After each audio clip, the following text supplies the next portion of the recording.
اللہ نے کہا اے آدم وقلنا یا آدم اسکن انت وزوجک الجنۃ وکلا منہا رغدا حیث شئتما، دنیا بھی تمہاری جنت بھی تمہاری، جنت میں جتنی نعمتیں تمہاری ہیں کھاؤ پیو عیش کرو۔ حضرت آدم اور حضرت حوا جنت میں رہ رہے تھے، شیطان نے حسد کر کے ان کے اندر وسوسے ڈالنے شروع کر دیے اور وہ قسمیں اٹھانے لگا شیطان، وقاسمہما انی لکما لمن الناصحین، میں قسم اٹھا کے کہتا ہوں کہ میں تمہارے لیے خیر خواہ۔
آیت نمبر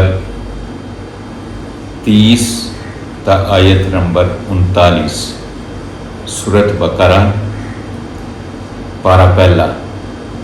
اللہ تعالیٰ ان آیات میں آدم اور بنی آدم کی شان عظمت بیان فرما رہے ہیں۔ اللہ تعالیٰ فرما رہے ہیں وَإِذْ قَالَ رَبُّكَ لِلْمَلَائِكَةِ إِنِّي جَاعِلٌ فِي الْأَرْضِ خلیفہ، میں زمین پر خلیفہ بنانے لگا ہوں۔ فرشتوں کے سامنے یہ ارشاد فرمایا۔ فرشتے بہت اعلیٰ مخلوق تھی، جنات بھی اعلیٰ مخلوق تھی، لیکن حضرت آدم علیہ السلام ساری مخلوقات سے اللہ تعالیٰ نے اعلیٰ بنایا۔ حضرت آدم علیہ السلام کے بارے میں اللہ تعالیٰ 23 پارہ سورۃ صاد میں ارشاد فرما رہے ہیں کہ خلقت بیدی، میں نے آدم کو اپنے دونوں ہاتھوں سے بنایا۔ سورۃ 3 پارہ نمبر 30 4 قسمیں اللہ تعالیٰ اٹھا رہے ہیں، والتین والزیتون وطور سینین وہذا البلد الامین لقد خلقنا الانسان فی احسن تقویم۔ اللہ تعالیٰ فرما رہے ہیں مجھے تین کی قسم، مجھے انجیر کی قسم، مجھے طور سینا کی قسم، مجھے شہر مکہ کی قسم، میں نے انسان کو ہر شے سے ہر مخلوق سے اعلیٰ بنایا۔ ان تعریفی کلمات کے ساتھ اللہ تعالیٰ ارشاد فرما رہے ہیں نفخت فیہ من روحی، ہر شے کو اللہ تعالیٰ نے کن کہہ کر بنایا، زمین کو کن کہہ کر بنایا، آسمانوں کو کن کہہ کر بنایا، سورج کو کن کہہ کر بنایا، ستاروں کو کن کہہ کر بنایا، پانی کو کن کہہ کر بنایا، ہواؤں کو کن کہہ کر بنایا، فرشتوں کو کن کہہ کر بنایا، جنات کو کن کہہ کر بنایا۔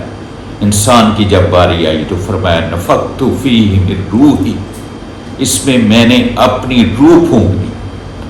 یہ روح حکم ربی ہے۔ پارہ نمبر 15 سورت بنی اسرائیل، اللہ تعالیٰ ارشاد فرما رہے ہیں وَيَسْأَلُونَكَ عَنِ الرُّوحِ قُلِ الرُّوحُ مِنْ أَمْرِ رَبِّي، روح امر ربی ہے، میرا حکم ہے۔ لیکن ہر جگہ اللہ کا حکم ہونے کے باوجود جب یہ نسبت حضرت آدم کو ملی تو فرمایا میری روح، تو اس میں حضرت آدم علیہ السلام کی عظمت اور ان کا اشرف ہونا یہ بتانا تھا۔ فرشتوں نے کہا کہ اللہ یہ خون ریزیاں کرے گا، یہ خون بہے گا، آدم اور بنی آدم فسادات کریں گے، ہم آپ کی تسبیح بیان کرتے ہیں، ہم آپ کی عبادت کرتے ہیں، ہم آپ کی عظمت بیان کرتے ہیں، ہم آپ کی بڑائی بیان کرتے ہیں۔ اللہ تعالیٰ نے فرشتوں کو حکومانہ جواب دیا۔ ایک ہوتا ہے حکیمانہ جواب، ایک ہوتا ہے حکومانہ جواب۔ حکیمانہ جواب اس کے بعد ہے یہ حکومانہ جواب، انی اعلم ما لا تعلمون، خبردار چپ کر جاؤ، جو میں جانتا ہوں تم نہیں جانتے۔ اس کے بعد اللہ تعالیٰ نے حضرت آدم علیہ السلام کو کائنات کی علوم سکھا دی، کائنات کو مسخر کرنے کے لیے۔ اب دیکھیں نا، یہ انسان ہی تو ہے، بنی آدم ہی تو ہیں کہ ہواؤں پر قبضہ ان کا ہے، پانیوں پر حکومت یہ کر رہے ہیں، فضاؤں میں حکومت یہ کر رہے ہیں، لوہے کو ہواؤں میں اڑا رہے ہیں۔ ایک جہاز ہے، کتنے آدمی لے کر ہواؤں میں محو پرواز ہوتا ہے۔ موسم ہیں، موسموں کے بارے میں بتایا جا رہا ہے کہ کل بارش ہونے والی ہے، نہیں ہونے والی، طوفان آ رہا ہے، آندھی آ رہی ہے، سخت گرمی پڑنے لگی، سخت سردی پڑنے لگی۔ یہ سارے علوم تھے، کاش ہم بھی علوم پر توجہ دیتے، ہم ساری توانائیاں یونیورسٹیوں پر خرچ کرتے، ساری توانائیاں حصول علم کے لیے اساتذہ پر خرچ کرتے، ساری توانائیاں لائق ترین بچوں پر خرچ کرتے، اور وہ آج یہ کائنات کا علم جو اللہ تعالیٰ نے حضور نبی پاک صلی اللہ علیہ وسلم کی طفیل قرآن کے ذریعے ہم تک پہنچایا تھا، ہم اس کو سیکھتے اور کائنات کو مسخر کرتے، اور دنیا آج ساری ہمارے لیے مسخر ہوتی، اور آج ہمارا دنیا میں نام ہوتا۔ حضرت آدم علیہ السلام کو اللہ تعالیٰ نے ساری علوم دے دی۔ دیکھیں انسان کیسا ہے کہ پہاڑ جیسی ایک طاقتور شے کو منٹوں میں ریزہ ریزہ کر دیتا ہے، اور ہواؤں کا رخ بدل دیتا ہے، موسموں کا رخ بدل دیتا ہے۔ اللہ تعالیٰ نے اتنی بڑی عظمت سے نوازا ہے انسان کو۔ حضرت آدم علیہ السلام نے یہ سارے علم سیکھ لیے، فرشتوں نے نہ سیکھے، چونکہ ان کا خاصہ تو صرف عبادت تھا۔ عبادت خاصہ مخلوق کا ہوتا ہے، علم صفت ہے اللہ کی۔ اللہ تعالیٰ نے اپنی صفت علم حضرت آدم علیہ السلام کو عنایت کر دی، اور وہ علم سارے کے سارے سیکھ گئے۔ جب اللہ تعالیٰ نے حضرت آدم کی مزید ان مخلوقات سے، سب سے، فرشتوں سے، ابلیس کے سامنے حضرت آدم کی عظمت منوانا چاہی، تو فرمایا کہ یہ جو علم آپ کے سامنے آئے ہیں ان کے نام بتاؤ۔ سب نے معذرت کر لی، حضرت آدم علیہ السلام کے سامنے پیش کیے گئے، تو حضرت آدم علیہ السلام نے وہ سارے علم فر بتا دی۔ فرشتوں نے کہا سبحانک لا علم لنا الا ما علمتنا انک انت العلیم الحکیم، یا اللہ ہمارے پاس وہی علم جو تو نے ہمیں دی ہے۔ یہ تو علم حضرت آدم علیہ السلام کی شان ہے جو انہوں نے حاصل کر لیے اور انہوں نے بتا بھی دیے۔ اللہ تعالیٰ نے فرشتوں سے، حتیٰ کہ ابلیس سے، حضرت آدم کی عظمت منوانے کے لیے، آدم اور بنی آدم کی عظمت منوانے کے لیے حکم دیا کہ سجدہ کرو۔ یہ سجدہ تعظیمی تھا، پہلی شریعت میں تعظیمی سجدہ جائز تھا۔ حضور نبی پاک صلی اللہ علیہ وسلم کی شریعت میں سجدہ تعظیمی یا دوسرا سجدہ قطعی طور پر نجائز قرار دے دیا گیا ہے۔ بخاری شریف کی حدیث ہے، اللہ کے پاک نبی نے فرمایا کہ اگر مخلوق کو مخلوق کے سامنے سجدہ کرنے کی اجازت ہوتی تو میں سب سے پہلے عورت کو حکم کرتا کہ وہ اپنے خامد کو سجدہ کرے، لیکن سجدہ سوائے اللہ کے، نہ تعظیمی نہ دوسرا سجدہ، یہ جائز نہیں۔ قرآن پاک میں ارشاد باری تعالیٰ ہے لا تسجدوا للشمس ولا للقمر واسجدوا للہ الذی خلقہن ان کنتم ایاہ تعبدون۔ سجدہ کسی مخلوق کے لیے نہیں ہے، سورج کے لیے نہیں ہے، کسی شے کے لیے نہیں، سجدہ صرف اللہ تعالیٰ کے لیے ہے۔ حضرت آدم علیہ السلام کو اللہ تعالیٰ نے حکم دیا تھا، حضرت آدم علیہ السلام کے بارے میں فرشتوں کو اللہ نے حکم دیا تھا، ابلیس کو اللہ نے حکم دیا تھا کہ سجدہ کرو حضرت آدم کو، اب وہی اللہ ہمیں قرآن کے ذریعے اپنے پیارے محبوب کبریا امام الانبیاء کے ذریعے حکم دے رہا ہے کہ میرے سوا کسی کو سجدہ نہ کرو۔ تو اصل بات یہ ہے اللہ کا حکم ماننا، جس شکل میں اللہ کا حکم آئے تو اس میں عبادت ہے، اور جس چیز سے اللہ روک دے اس چیز سے رکنا عبادت ہے۔ فرشتوں نے سجدہ کیا اللہ کا حکم مان کر، ابلیس نے سجدے سے انکار کر دیا۔ ابلیس کے سجدے کی انکار کی وجہ حسد تھی۔ تکبر را عزازیل خوار کرد، بزندان لعنت گرفتار کرد۔ شیطان کو تکبر نے، حسد نے ذلیل و خوار کر دیا اور لعنت کے قید خانے میں گرفتار کر دیا۔ اللہ تعالیٰ نے اس کو سزا دی کہ تو میری درگاہ سے، بارگاہ سے نکل جا، تجھ پر قیامت تک پھٹکار ہے۔ سوال پیدا ہوتا ہے کہ وہ ابلیس اب بھی ہے یا مر گیا ہے؟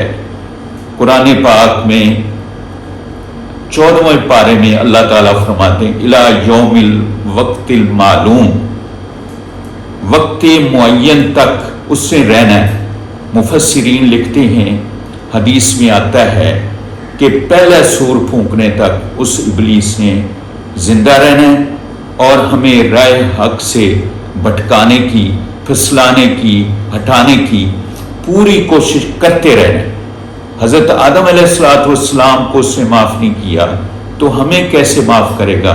اصل میں یہ اللہ تعالیٰ نے شیطان کو اختیارات دیے تھے۔ جس وقت اس کو پھٹکار ڈال دی، جس وقت اس کو راندہ درگاہ کر دیا، تو اس نے کہا تھا کہ اللہ مجھے اختیارات دے کہ میں تیرے بندوں کو تیرے راستے سے ہٹا دوں۔ ثم لآتینہم من بین ایدیہم، سورۃ اعراف پارہ نمبر 8۔ ثم لآتینہم من بین ایدیہم ومن خلفہم وعن ایمانہم وعن شمائلہم ولا تجد اکثرہم شاکرین، کہ میں دائیں بائیں سے، آگے پیچھے سے گمراہ کروں اور رائے حق سے اس کو بھٹکا دوں۔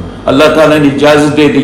اب اس نے اللہ تعالیٰ کی اس اجازت سے کوشش یہ کرنی ہے کہ ہمیں رائے حق سے ہٹا دے، اور یہی ہمارا دنیا میں آنے کا امتحان ہے۔ خیر، اس نے حضرت آدم علیہ السلام کو جب اللہ تعالیٰ نے کہا اے آدم وَقُلْنَا يَا آدَمُ اسْكُنْ أَنْتَ وَزَوْجُكَ الْجَنَّةَ وَكُلَا مِنْهَا رَغَدًا حَيْثُ شِئْتُمَا، دنیا بھی تمہاری، جنت بھی تمہاری، جنت میں جتنی نعمتیں تمہاری ہیں کھاؤ پیو عیش کرو۔ حضرت آدم اور حضرت حوا جنت میں رہ رہے تھے، شیطان نے حسد کر کے ان کے اندر وسوسے ڈالنے شروع کر دیے، اور وہ قسمیں اٹھانے لگا شیطان، وَقَاسَمَهُمَا إِنِّي لَكُمَا لَمِنَ النَّاصِحِينَ، میں قسم اٹھا کے کہتا ہوں کہ میں تمہارے لیے خیر خواہ ہوں۔ حضرت آدم اور حوا اس کے بہلاوے میں آ گئے، اور وہ جس درخت سے اللہ تعالیٰ نے حکم دیا تھا وَلَا تَقْرَبَا هَٰذِهِ الشَّجَرَةَ، اس درخت کے قریب نہ جانا، کھا لیا۔ اب اجتہادی غلطی ہوگی، اجتہادی غلطی کی اللہ کے ہاں معافی ہے۔ بہت سارے بڑے ہستیوں سے اجتہادی غلطیاں ہوئی ہیں۔ اجتہادی غلطی کا مطلب یہ ہے کہ اس کو نہ غلطی جانتے ہوئے یا اس کو دل سے نہ چاہتے ہوئے وہ کام ہو جانا، اس کو غلطی کہتے ہیں۔ حضرت آدم علیہ السلام سے یہ غلطی شیطان نے کی۔ تقدیر میں کچھ لوگ کہتے ہیں، علماء کہتے ہیں یہ تقدیر میں لکھا تھا۔ تقدیر تو اصل میں اللہ تعالیٰ کا وہ اٹل علم ہے جو انسان کو اللہ تعالیٰ نے نہیں دیا ہے۔ مثلا کل کو کیا ہونے والا ہے، اب یہ انسان کو تو نہیں پتا، اللہ کو پتا ہے۔ اللہ تعالیٰ نے انسان کو اختیارات دیے ہیں، اور ان اختیارات کو اگر اللہ تعالیٰ چھین لے اور اپنا فیصلہ اس پر صادر کر دے تو پھر تو یہ ناانصافی ہے۔ جیسے آج کل کچھ لوگ کہتے ہیں کہ جی جو گناہ کرتے ہیں اور ان کے لیے جہنم ہے، تو اصل میں گناہ بھی اللہ کروا رہا ہے اور جہنم بھی اللہ نے ان کو دینی نہیں۔ اللہ تعالیٰ نے انسان کو خلیفہ بنایا ہے، اللہ تعالیٰ نے انسان کو اپنا نیب بنایا ہے۔ نیب اس وقت تک بنتے ہی نہیں جب تک اس کو اختیارات نہ دیے جائے، کلی اختیارات دیے جاتے ہیں، اور جب کلی اللہ تعالیٰ نے اختیارات دے دیے ہیں، اب اس کے اوپر چیک اور بیلنس رکھ دیا ہے کہ تیرے اختیارات میں جب تجھ سے غلطی ہوگی، جب تو بھولے گا تو اس پر تو جواب دینا پڑے گا نا۔ تو اصل میں اللہ تعالیٰ نے یہ کلی اختیار دیے تھے کہ جنت تیری ہے آدم اور حوا، اور جنت کی سب نعمتیں تمہاری ہیں، لیکن اجتہادی غلطی ہوگی، اختیارات سلب نہیں کیے، اس غلطی پر اللہ تعالیٰ ناراض ہو گئے۔ چونکہ جتنی بڑی کوئی ہستی ہو اتنا بڑا یہ امتحان ہوتا ہے، اور حضرت آدم علیہ السلام کا یہ امتحان تھا، اس سے اللہ تعالیٰ ناراض ہوئے اور جنت سے حضرت آدم کو نکال دیا، حضرت حوا کو نکال دیا، ابلیس پر بھی پھٹکار ڈال کے بھگا دیا اور جنت سے نکال دیا، اور ساتھ یہ بتا دیا کہ اب تمہارے پاس جب بھی میرا کوئی حکم آئے گا، جو میرا حکم مانے گا اس پر لا خوف علیہم ولا هم یحزنون، اور جو اس پر کوئی غم کوئی صدمہ نہیں ہوگا، اور جو حکم کا انکار کرے گا اس کے لیے جہنم ہوگی اور اس میں ہمیشہ رہیں گے۔ حضرت آدم علیہ السلام جب جنت سے نکلے تو بڑا پچھتائے، بڑا روئے، بڑی گرے آزاری کی۔ اللہ تعالیٰ نے چونکہ اس کی شان رحمان اور رحیم ہے، چند کلمات فتلقی آدم من ربہ کلمات فتاب علیہ، اللہ تعالیٰ نے القاء کر دیے چند کلمات، اور وہ کلمات کیا تھے؟ آج ہم بھی وہ کلمات پڑھیں تو اللہ بہت سارے ہمارے گناہوں کو معاف کر دیں گے۔ ربنا ظلمنا انفسنا وان لم تغفر لنا وترحمنا لنکونن من الخاسرین۔ حضرت آدم علیہ السلام نے جب یہ کلمات پڑھے تو اللہ تعالیٰ نے ان کو معاف کر دیا اور حکم دے دیا کہ اب تم نے زمین پر ہی رہنا ہے، واپس معافی تو مل گئی ہے لیکن واپس دنیا میں کچھ وقت گزارنے کے بعد پھر جب تم آؤ گے تو جنت میں ہی ہمیشہ ہمیشہ کے لیے رہو گے، تو لہٰذا ان کی زندگی میں دنیا میں رہنے کا حکم کر دیا، اور حضرت آدم علیہ السلام اپنی زندگی بھر دنیا میں رہے، پھر آگے تولد و تناسل کا سلسلہ بڑھا جو قیامت تک انسانوں کی شکل میں رہے گا۔ اللہ تعالیٰ مجھے اور آپ کو ان آیات پر عمل کرنے کی توفیق عطا فرمائے۔